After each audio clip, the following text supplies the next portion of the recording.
Welcome to Real GMAT Problems, episode 22. Doing real GMAT problems can help make test day a lot more familiar. So let's talk through a few of them together. The problems that we're going to go through are from the 11th edition of the official guide for GMAT review, and you can web search them if you'd like to follow along visually. Just so you know, the 11th edition of the official guide is out of print, and that's partly why I'm going through questions from that book, because that way, if you purchase this year's official guide, there shouldn't be any overlap. The official guide contains retired problems that have appeared on past GMAT exams. So these are going to be very representative of the kinds of questions that you'll see on test day. I'll give you a chance to work through the solution on your own, and then I'll discuss my recommendations for what to learn from each question. I recommend pausing after I read through each problem and trying to solve it, or at the very least, visualize how you would solve it. You might not be able to execute all the steps in your head if you're on the go, but I recommend just doing your best. It's an excellent mental workout. If you are in a situation where you can physically write down what you would on test day, like if you're on a plane, for example, that's great. Here we go. This is problem number 74. There are 4 more women than men on Centerville's Board of Education. If there are 10 members on the board, how many are women? Again, there are 4 more women than men on Centerville's Board of Education. If there are 10 members on the board, how many are women? Option A is 3. Option B is 4. Option C is 6. Option D is 8. Sorry, option D is 7. And option E is 8.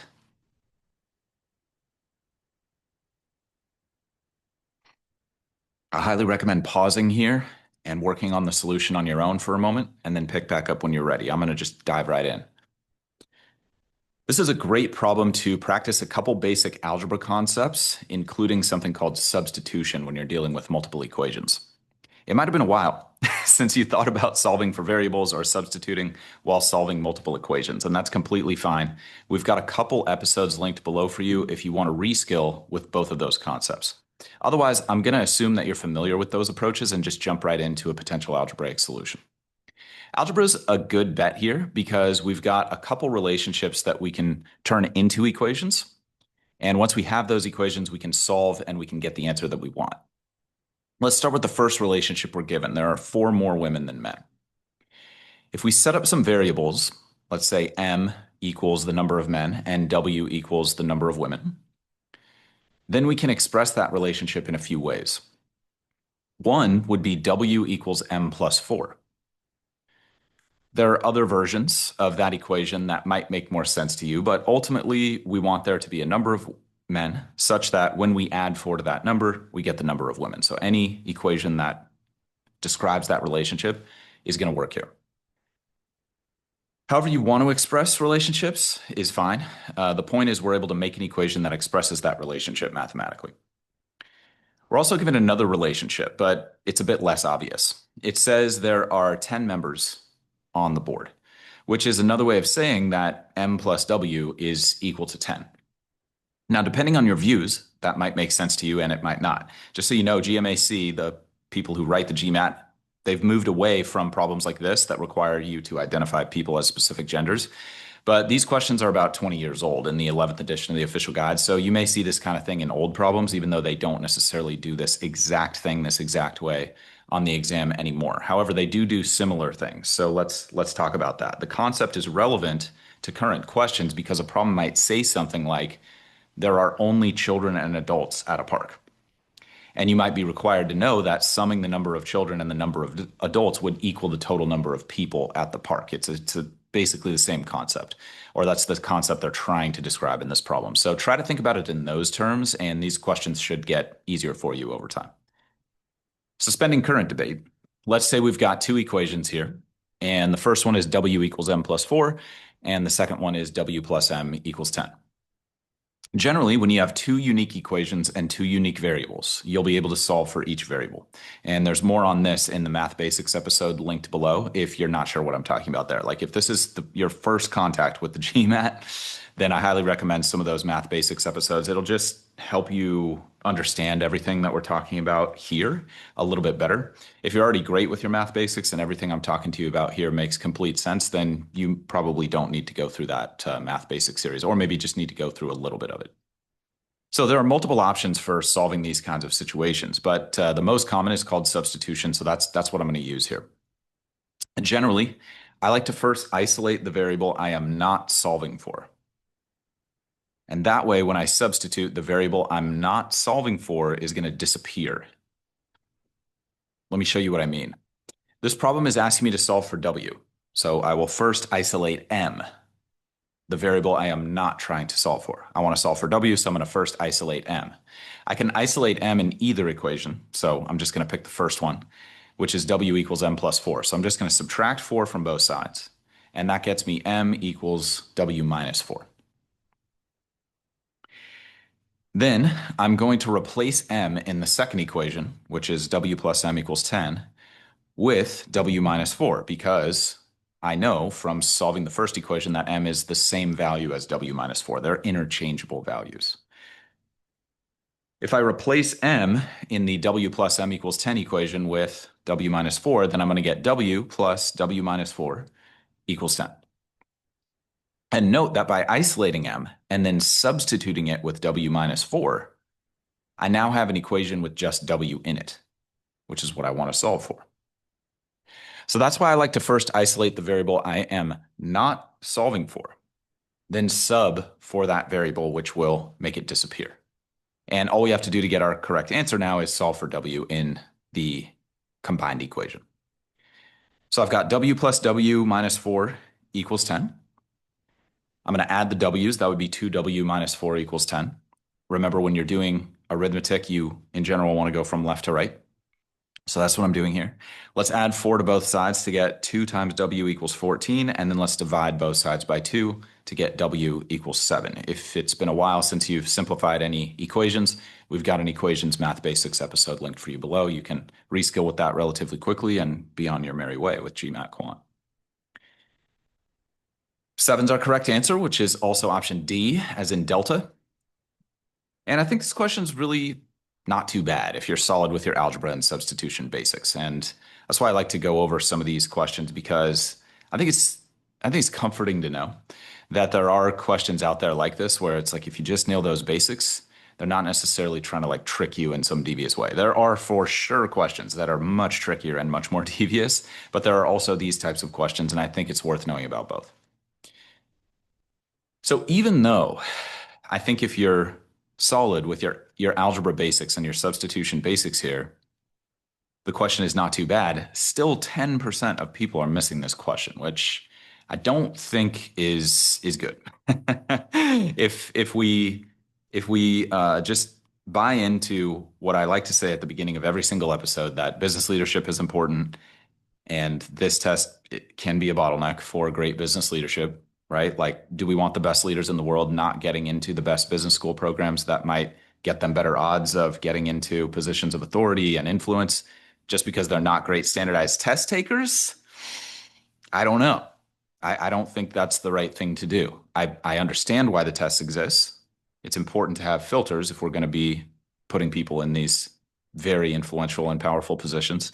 But at the same time, why don't we give people the tools to get where they want to go, even if they are not great test takers? Maybe they're still going to be the best CEO of Unilever, or the best CEO of McDonald's, or the best marketing lead or team lead, or whatever your goals are for your MBA, the best roll up people, if you're in the finance world.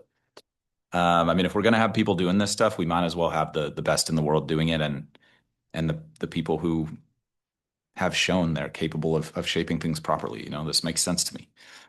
So anyway, back to business. Any idea what the most popular wrong answer is on this question? I'll just remind you of the answer choices here. So A is 3, B is 4, C is 6, D is 7, and E is 8. If you're thinking the most popular wrong choice is A, you're right. Why might someone pick A and think the answer is 3? Well, that's the number of men on the board. So that's the answer that you pick if you do all the math properly, but solve for the wrong thing, which is extraordinarily common and a very understandable mistake, but of course not one that we want to make if we're going to buy into some of the philosophy I was just describing. So what can we do to keep that from happening? I definitely feel like a broken record at this point, everybody, with this. If you've been following this show for some time, I've given tons of advice on this specific thing in this series, but the simplest, most widely applicable habit that I have seen help with this is just writing what the question asks 100% of the time. And I'm not going to beat that any more than I already have, beat that particular drum any more than I already have. So it's such a simple but powerful habit, and I hope you get as much mileage out of it as I have. But if you have your own takeaway for this question that might make more sense to you, given your situation or how you handled this question, that's totally fine. One final note on this question is that it's not a bad one to simply quote unquote guess and test using the given answers. If you have a moment to try that out for a sec, I'd highly recommend that. So just think about the problem again, think about the answers if you're able to write them down and visualize them, and see if you could get the right answer by just plugging them in and guessing and testing and seeing what happens. I'd recommend you pause if you want to give that a shot.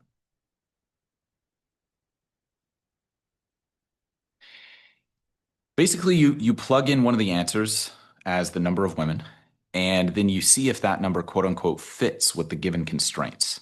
It's kind of like trying a bunch of keys in a lock until one like clicks and works and opens the door. That's how I like to think about that.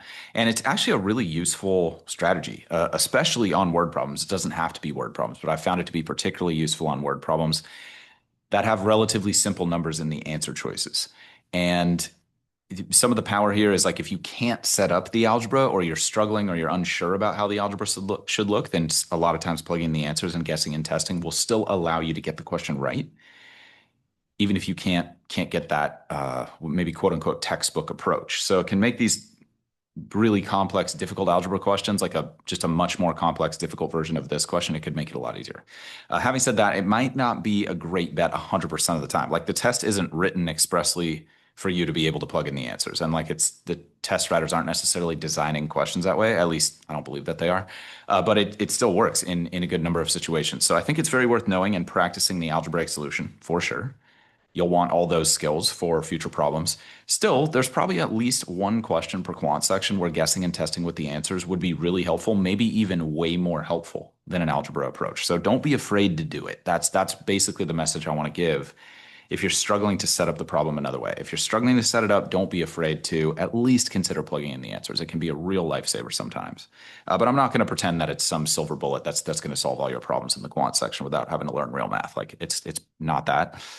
But give it a shot. And I have had clients over the years who do it on a significant number of problems every test, and they just get much better results for whatever reason. Like the algebra thing, just it doesn't click for them the same way that it clicks for a lot of people, and that's fine.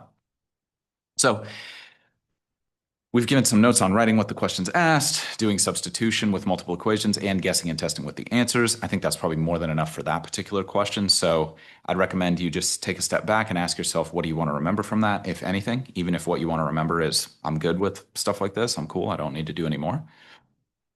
And let's try another one when you're ready. This is problem number 75, and feel free to pause to make a note to self or write a takeaway for yourself there. Problem 75 says, Leona bought a 1-year, $10,000 certificate of deposit that paid interest at an annual rate of 8% compounded semi-annually. What was the total amount of interest paid on this certificate at maturity? Again, Leona bought a 1-year, $10,000 certificate of deposit that paid interest at an annual rate of 8% compounded semi-annually. What was the total amount of interest paid on this certificate at maturity?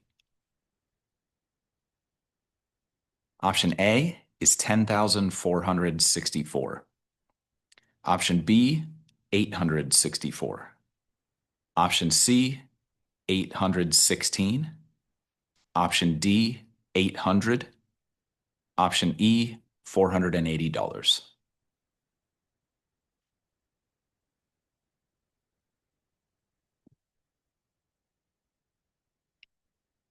Again, recommend pausing and working on this one on your own before we dive in. Here we go. Super valuable problem with a few critically important concepts that are very often misunderstood. So let's get those clarified, and then let's talk about why 19% of people are missing this question. First things first, think about what the question asks and think about the answer options. I'll read them again for you in a moment. Which answer is for sure not going to work here? Option A, 10,464. Option B, 864. Option C, 816. Option D, 800. Option E, 480. Option A is for sure not going to work. There is no way that the interest paid can exceed the principal in this kind of situation. 1 year at 8%, there is no way. But 4% of people are going for this answer, which I think suggests two things. Number one, most likely they didn't read or note the question carefully enough. And so they ended up just solving for the total value of the account at the end of the year rather than what we are really being asked for, which is the interest only. We're not being asked for the principal plus interest. If you haven't built the habit of writing what's asked 100% of the time, that would be the critical next step to avoid missing questions like this if you were tempted by option A. So that's the first thing that I think 4% of people picking option A suggests. The second thing that I think it suggests is that people don't understand the difference between principal and interest, at least like a certain number of people. I'm not suggesting that all of you don't understand that. I'm sure many, many, many of you do, but at least some people probably do not understand that if they're picking A. So let's get that cleared up. Principal is the original amount that is invested. Interest is what's earned by the principal while it is invested. So if you need some flashcards or some notes to self there, definitely make those. And there's no need to be embarrassed here. We are all going to business school to improve our knowledge. Some of us are going to have a lot of knowledge going into that process. Some of us are going to have very little knowledge going into that process. I mean, if you've been a high school teacher for the last 10 years and now you want to go to business school to change the education system for the better or change your life for the better for your family and make a huge career shift, that's awesome. That's a huge reason why we're here. That's why I'm trying to support you. I think it's a beautiful thing when people improve themselves and become better professionals. It really matters. It really means a lot. I know it might seem just like this really self-centered thing, but we all have selfish. Well, let's not get into the philosophy here. Like basically, I believe we're doing the right thing here. Many of you have been in the finance world for a long, long, long, long time, and this is just like breathing to you. You know what I mean? Think about principal and interest. So it's all good. We're all here to learn and improve. So let's focus on that. So principal and interest are obviously related quantities, but they are separate quantities. That's really important. If I invest $1,000 at 5% simple annual interest for a year, I will earn $50 in interest. The principal is $1,000. The interest is $50. Again, related but separate. I need to know the principal in order to calculate the interest, but they aren't exactly the same thing. Generally, the total value of the investment at the end of the period will be the principal plus the interest, which in this case would be $1,050. If you can, you can see people getting mixed up between these two things under time pressure. So the vast majority of you will already be familiar with this language, but a few of you might not be, and that shouldn't be what stands between you and business leadership. So I hope that helps. Now, we've got A out of the way. Let's talk about the next stumbling block that it looks like people are facing here. 4% of people pick A, but 4% of people also pick D, which is $800. And that's wrong because that's simple annual interest, not compounding interest. This is really important and also much less understood by a way larger number of people in my experience. So let's make sure you're clear about this. Simple interest means it's calculated once per time period. Okay, so if it's simple annual interest, one time during that year, I'm going to be paid the interest rate. That's it. Again, simple equals calculated once per time period. You may want to make a flashcard or a note to self for that, like send yourself an email or a text if you're on the go. If it's 8% simple annual interest on a $10,000 principal for 1 year, that would be $800 in interest. But that is definitely not what the question is asking about here. This question says annual rate of 8% compounded semi-annually. That is not simple interest because compounded means the interest is calculated more than once during the time period. As you might guess, compounded semi-annually means the interest is calculated twice in the 1 year period. But it's not as simple as 8% twice. And clearly a lot of people don't know that because 9%, more than double the other two wrong answers, are picking B, which is 10,000 times 0.08 plus 10,000 times 0.08 times 0.08, which is not how semi-annual compounding works on the GMAT. So let's get that cleared up. Compounded semi-annually means you split the annual interest in half. You add half the interest to the principal halfway through the year. Then you calculate the other half of the interest on that increased amount at the end of the year. And I go more in depth on that concepts in the Math Basic episode on percents. That'll be linked below. But I am going to talk about it a little bit here, just because I think a lot of people get mixed up. So there are two really important parts of the compounding interest piece. First, you want to split the annual rate in half. In this case, we have 8% annual interest, compounded semi-annually, which means twice per year. That means we're going to cut the annual rate into two calculations of 4% interest. So the first step is split the annual rate in half, two calculations of 4%. That's the first key. The second key is that you want to add the interest to the principal before the second calculation. This is part of the reason, that compound interest is often more valuable than simple interest. Instead of just getting 8% interest on the principal, you get slightly more because you earn half of that interest on an increased amount. The second calculation of 4% will be on the previously increased by 4% amount. Let's do the math so you can see what I'm talking about. If we're going to split 8% in half, we'll start with 4% interest on the original $10,000.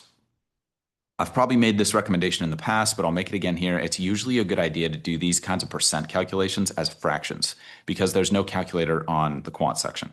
And that usually leads to fewer errors using fractions rather than decimals, but it is up to you. And if you're not making mistakes, I'm never going to judge. I'm always going to judge your process based on your results. So I'm going to use fractions though. So I'll write out 10,000 over 1 times 4 over 100.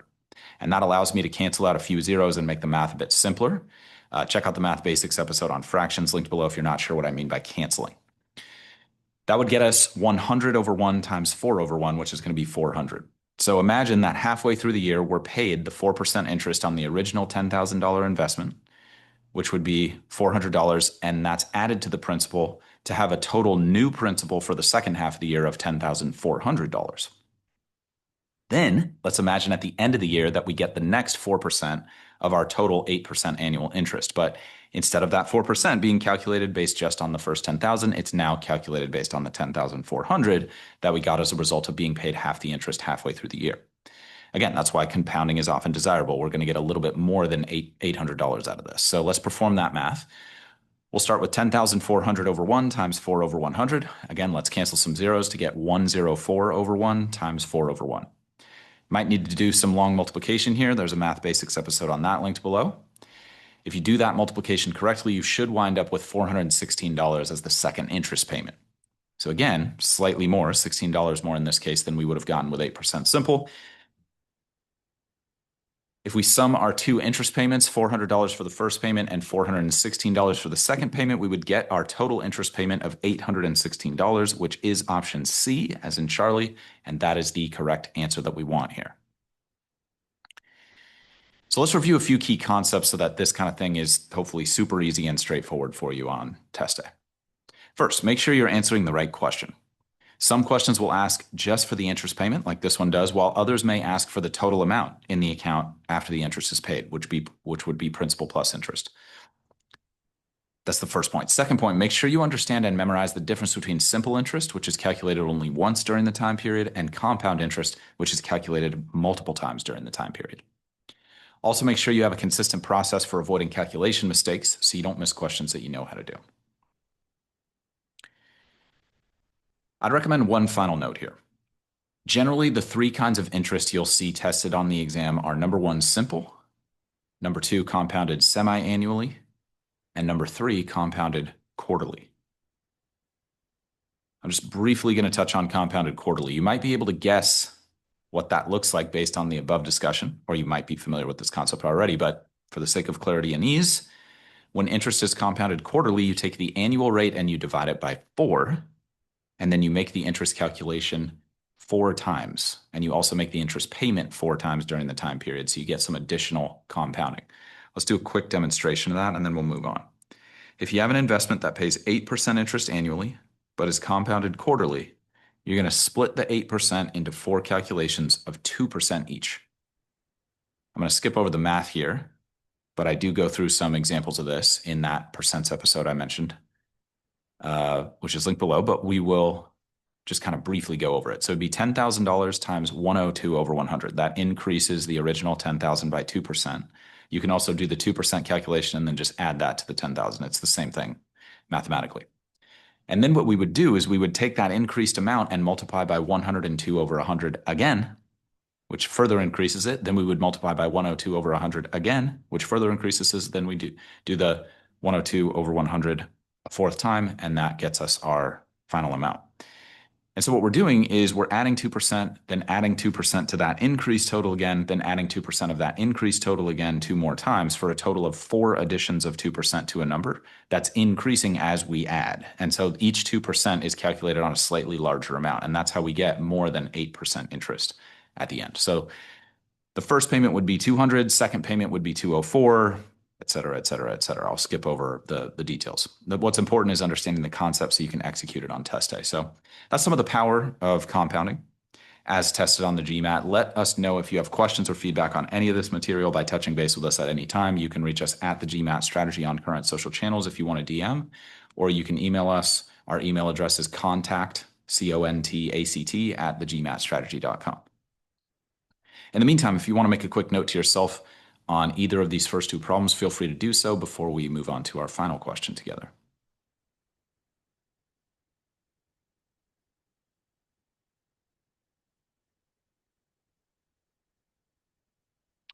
All right, when you're ready, let's do a third one. This is problem number 76. Which of the following ratios is most nearly equal to the ratio 1 plus the square root of 5 to 2? Again, which of the following ratios is most nearly equal to the ratio 1 plus square root of 5, that quantity, 1 plus square root of 5, to 2? So the ratio is 1 plus root 5 to 2. Option A, 8 to 5. Option B, 6 to 5. Option C, 5 to 4. Option D, 2 to 1. Option E, 1 to 1.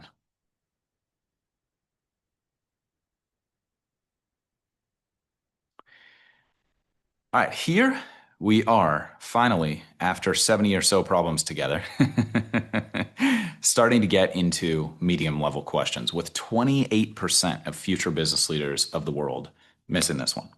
So let's try to make this a bit easier. This is a good representation of how many medium level GMAT quant questions are constructed.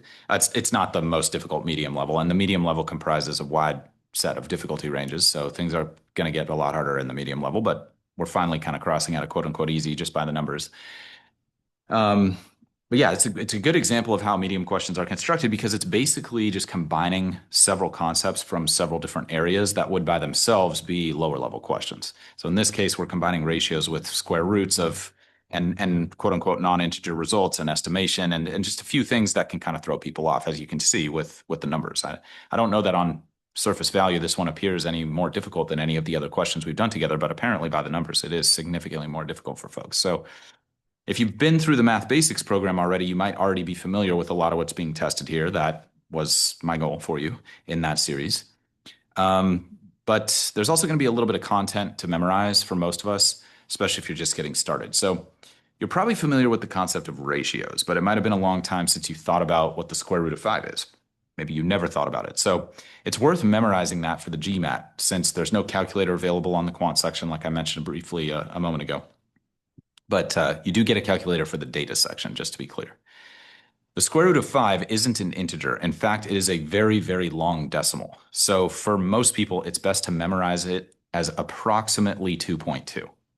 If you punch root 5 into a calculator, you'll get slightly more than 2.2, but I think 2.2 is going to be the easiest estimation for most people. Notice that this question asks most nearly equal. And when GMAT questions use that language, they are inviting you to estimate. So for virtually all GMAT problems, memorizing that root 5 is approximately 2.2 should be more than accurate enough. Let me show you how that can help us out in this question. If we set up the ratio as a fraction, more on when and why this is a good idea in a moment, we would have 1 plus 2.2 on top and 2 on the bottom. That gets us 3.2 divided by 2, which, if you're solid with your decimal division skills, would give you 1.6. Now, 1.6 might not seem that helpful, but if we do a bit of long division on each answer, you'll see that it actually helps a lot. Let's start with option A. If we do long division of 8 by 5, we'll get 1.6 exactly. So that's a pretty darn good bet. I'll give you a bit of a shortcut for this and for double checking the other answers in a moment, but suffice to say B through E aren't as close. So we would pick A as an alpha, which is the correct answer. Now, a good shortcut for checking these answers is to memorize the decimal equivalents of all your thirds, fourths, fifths, eighths, ninths, and elevenths. Okay? So thirds, fourths, fifths, eighths, ninths, elevenths. To be clear, I mean know what 3/5 is as a decimal off the top of your head. Same with what's 3/8 as a decimal, what's 5/9 as a decimal, what's 6/11 as a decimal. Yeah, they come up enough that it's just worth it for most people, and this problem's a pretty good example. If you look at 8 over 5 in option A and can immediately tell that the result will be 1 3/5, and you know that 3/5 is 0.6, you can save a good amount of time and energy here by avoiding long division. It's not that big of a deal to do 8 by 5 with long division. And it's not like it takes a ton of time, but it's still a nice win to have memorized these in advance. And as we get into more advanced questions, you'll see it can often help you recognize right answers or right solution paths, just knowing that those things are equivalent. So I can virtually guarantee you're going to experience the benefit of that long term. So that brings us to another important point, which is expressing the ratios as fractions. So just going to kind of press pause on the whole memorize your decimal equivalence thing for a sec. I promised that I would discuss when and why it's a good idea to express ratios as fractions, because that might not be natural for a lot of you. So for most people, the best time to express a ratio as a fraction is when you want to do math on the ratio, much like I did here. By expressing the ratio in the problem as a fraction, I was able to simplify it, boil it down, if you will, to 1.6, which is an easier number to compare to the answers, in my opinion. Now, there is a way to do it without decimals, which we'll explore in a moment, but I think it's useful to at least understand how the decimals in situations like this would operate. So let's just stick with that concept for one sec. I was also able to turn the ratios in the answers into decimals, and I just talked about how that might be helpful and useful. So that's the why of expressing ratios as fractions and then turning them into decimals. It can help you compare across different ratios that might seem similar, but are not the same and particularly close in value. For most people, distinguishing between 8 to 5 and 7 to 5 might be a big challenge when you're asked which one's closer to 37 to 27. We're not asked that in this question, but we could have been. That is totally fair game. If I said which is closer to the ratio 37 to 27, 8 to 5 or 7 to 5, that's going to be pretty tough for most people to make that estimation in their head without turning it into a fraction or also turning it into a decimal. But if you can express those ratios as decimals, it can make that comparison a lot easier. So again, I think it's worth understanding. Of course, you can avoid decimals here by simply expressing everything as a fraction from the beginning. For the sake of brevity, I'm not going to walk through all the math, but if that makes more sense to you, by all means, use that approach. It works very well. Even the fraction approach, though, furthers my point that it's usually best to express ratios as decimals or fractions if you want to operate them. Again, operate on them, excuse me. So if you want to do math on a ratio, such as reducing a fraction or comparing it to another value, or potentially inserting them into equations in different types of problems, don't be afraid to express the ratio as a fraction in that moment. It'll generally make the problem a lot easier to solve. So again, 28% of some of the brightest minds in business leadership of this generation are missing this question, which in my opinion is way, way too many. So hopefully now you've got the path forward as to how we can decrease that friction and help more of you get where you want to go faster. And you've got a few concepts that you can hopefully use on future questions like it as well. So I'm going to wrap there. Again, reach out anytime if you have questions. We're at the GMAT Strategy on current social channels. You can email us, contact@thegmatstrategy.com. We love hearing from all of you. This is an incredible community of really, really awesome people doing really awesome things. And again, it's just exciting to hear from people who are leveling up. That's what's kept us on the team in the business for a long time, is being able to interact with folks like yourself. So we're always happy to hear from you and always happy to help. So if you want more tips and strategies for optimizing your performance on the exam, please head to our website, thegmatstrategy.com, which is linked in the description of this content. And I'd highly recommend checking out our free video on how you can reach your dream GMAT score in half the normal time. There's a lot of super valuable strategic advice in there that just doesn't translate well to the audio environment. So made that video for you. In the meantime, this is a regular show, so please subscribe and please stay positive and stay consistent with your studies. You can do it. Talk to you all soon.